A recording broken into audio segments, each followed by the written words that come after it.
ఇక వివరాల్లోకి వెళ్తే తెలంగాణ ముఖ్యమంత్రి రేవంత్ రెడ్డి అధ్యక్షతన ఈ రోజు సాయంత్రం 5 గంటలకు మేడారంలో కేబినెట్ భేటీ జరగనుంది.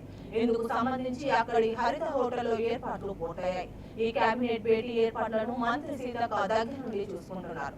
హైదరాబాద్ వెలుపల మంత్రివర్గ సమావేశం జరగడం ఇదే తొలిసారి. కాగా సీఎం కాసేపట్లో ఖమ్మంలో పలు అభివృద్ధి కార్యక్రమంలో పాల్గొనున్నారు. సాయంత్రం 5:30 హెలికాప్టర్ లో మేడారం చేరుకుంటారు. కేబినెట్ భేటీ తర్వాత అభివృద్ధి పనులను పరిశీలిస్తారు. రేపు ముఖ్యమంత్రి రేవంత్ రెడ్డి వనదేవతలకు పూజలు నిర్వహిస్తారు.